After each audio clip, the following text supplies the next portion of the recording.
કેમ છો મિત્રો? જય યોગેશ્વર, જય સ્વામિનારાયણ, જય શ્રી કૃષ્ણ. હું છું શિલ્પાસ કિચન રેસિપીસમાં તમારું સ્વાગત કરું છું. બહારની મસાલા સોડા સેક્રીનવાળી આવતી હોય છે અને મને થયું કે સેક્રીનવાળી મસાલા સોડા પીવી એના કરતાં આપણે ઘરે જ હેલ્ધી એવી મસાલા સોડા બનાવીએ અને આપણે એક જ મિનિટમાં મસાલા સોડા બનાવીશું. અને આ સોડા ટેસ્ટમાં એટલી સરસ લાગે છે કે વાત જ ના પૂછો. બહારની મસાલા સોડા આવે છે એને પણ પાછળ રાખી દેશે. ઘરની આ સોડા એટલી ટેસ્ટી બનશે. તો આજે આપણે ઘરે જ મસાલા સોડાનો આનંદ લઈશું અને એક જ મિનિટમાં આપણે બનાવવાની છે. તો એ કઈ રીતે બનાવીશું? તો આ રીતે બનાવેલી મસાલા સોડા જે છે એ મહેમાનોને પણ એક જ મિનિટમાં બનાવીને આપી શકાય છે અને મહેમાનોને પણ ખૂબ જ ભાવશે. તો ચાલો આપણે બનાવવાનું શરૂ કરીએ ને એ પહેલાં મારે તમને એક વાત કહેવાની છે કે જો તમે મારી ચેનલને સબસ્ક્રાઈબ ના કર્યું હોય ને તો સબસ્ક્રાઈબ કરી લેજો, કેમ કે હું આવા જ નવા વિડીયો લાવતી રહું છું. અને બાજુમાં જે બેલ આવે એને પણ ઓન કરી દેજો, જેથી નવા વિડીયોની નોટિફિકેશન આવે અને નવો વિડીયો તમે તરત જોઈ શકો. અને વિડીયો કેવો લાગ્યો એ મને કમેન્ટમાં કહેજો. જો વિડીયો તમને થોડો પણ ઉપયોગી બનતો હોય તો બીજા સાથે પણ શેર કરજો, જેથી એમને પણ ઉપયોગી બની શકે. તો ચાલો આપણે બનાવવાનું શરૂ કરીએ.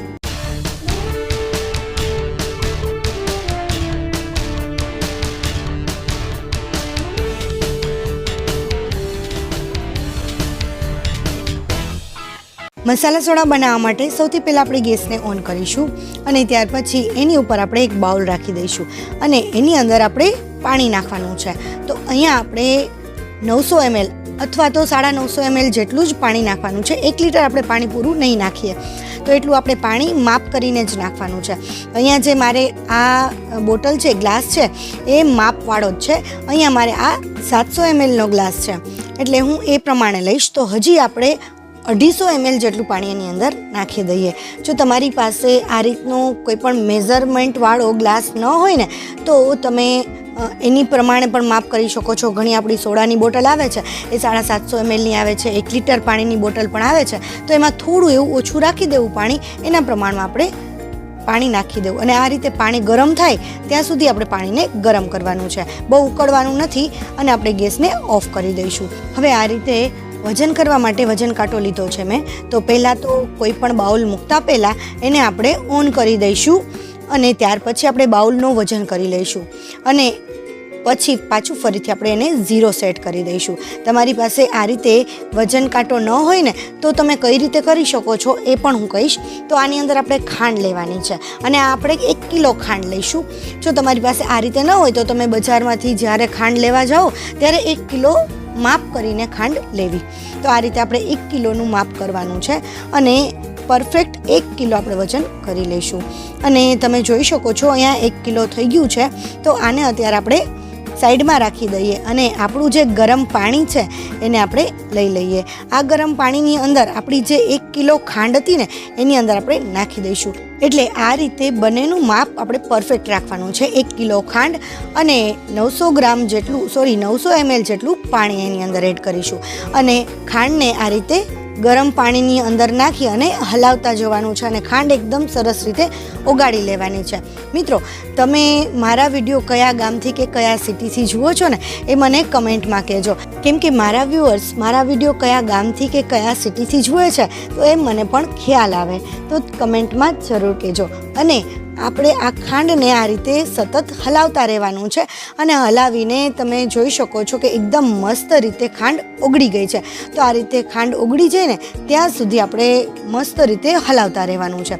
અને તમે જોઈ શકો છો ખાંડ ઓગળી જશે ને ત્યારે આ ખાંડ છે એકદમ ચીપચીપી થઈ જશે. બહુ ચાસણી પણ નહીં આવે અને એકદમ આ રીતે પરફેક્ટ ચીપચીપું થશે. અને બધી જ ખાંડ ઓગળી જાય ત્યાર પછી એને ઠંડુ થવા રાખી દેવાનું છે. એકદમ સરસ રીતે ઠંડુ થઈ જાય ને ત્યાર પછી અહીંયા જુઓ મેં મસાલા સોડા માટેનું પેકેટ લીધું છે. આ કોઈ પણ બ્રાન્ડનું પેકેટ તમે લઈ શકો છો.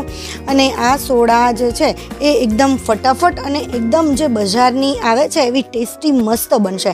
એમાં તમારે બીજું કાંઈ પણ ઉમેરવાની જરૂર નહીં પડે. અને અહીંયા એ પેકેટની અંદર આ 2 વસ્તુ આવે છે. એક તો મસાલો આવે છે અને બીજું લિક્વિડવાળું આવે છે. તો આ બંને એની અંદર આપણે બધું બધું જ નાખી દેવાનું છે. તો પહેલાં તો આપણે એની અંદર મસાલો બધો જ એડ કરી દઈશું. જો તમને એકદમ સ્ટ્રોંગ સોડા ભાવતી હોય ને તો આની અંદર હજી અડધી ચમચી મીઠું અને અડધી ચમચી જેટલું સંચળ એડ કરી અને એને પણ ઓગાળી લેવાનું. અને આ સોડા પીતી વખતે કઈ રીતે બનાવવાની છે ને એ પણ આપણે જોઈશું. અને આ અત્યારે બધો જ મસાલો એની અંદર નાખી દીધો છે અને જે લિક્વિડ છે એ પણ આપણે એની અંદર નાખી દઈશું. બધું જ લિક્વિડ નાખી દેવાનું છે, બધો જ મસાલો નાખી દેવાનો છે. આ એનું પરફેક્ટ જ માપ આવે છે એટલે બધું એની અંદર નાખી દઈશું અને ત્યાર પછી બધું સરસ મિક્સ કરી દેવાનું છે. અને આ બંને વસ્તુ છે ને એ આપણે જે ખાંડ ઓગાળેલું પાણી છે ને એકદમ ઠંડુ થાય ને પછી જ આ બંને વસ્તુ નાખવાની છે. ગરમ હોય ત્યારે આપણે એની અંદર નહીં નાખીએ. અને એ પણ બધું સરસ આપણે મિક્સ કરી દેવાનું છે. મિત્રો, તમને જો મારી રેસીપી ગમતી હોય ને તો એક કમેન્ટ કરી દેજો. અને જો તમને ઉપયોગી બનતી હોય તો બીજા સાથે શેર જરૂર કરજો, તમારા ફ્રેન્ડ સર્કલ, તમારા ફેમિલી મેમ્બર સાથે, જેથી એમને પણ ઉપયોગી બની શકે.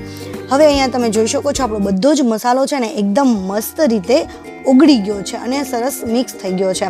તો આ સ્ટેજ ઉપર આપણે જે આ સિરપ છે ને એને એક વખત ગાળી લઈશું.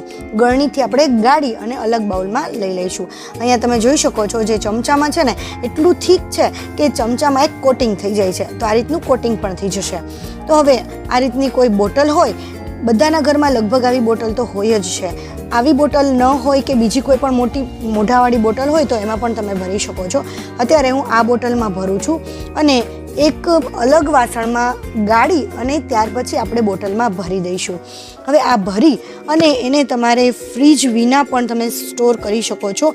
આને 6 મહિના સુધી કાંઈ નહીં થાય, એકદમ મસ્ત અને ટેસ્ટી જ રહેશે. આ રીતે આપણે બોટલ ભરી લઈએ.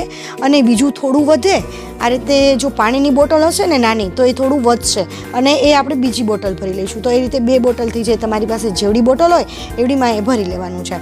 અને ત્યાર પછી એને આપણે ઢાંકણ ઢાંકી અને રાખી દેવાનું છે. હવે આ બનાવશું કઈ રીતે એ આપણે જોઈ લઈએ.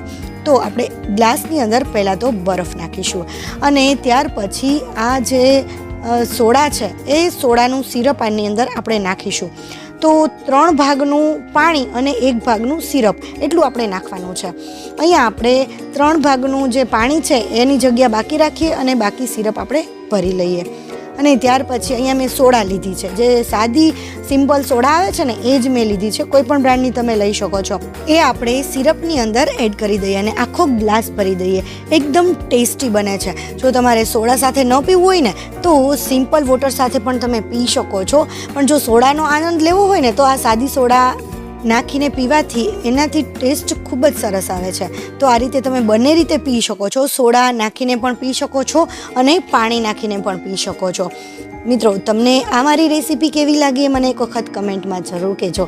અને હા, તમને ઉપયોગી બની હોય તો બીજા સાથે શેર કરવાનું ના ભૂલતા. Thank you for watching. નવી રેસીપી અને ટેસ્ટી રેસીપી સાથે આપણે ફરીથી મળીશું. ત્યાં સુધી બાય બાય, ટેક કેર.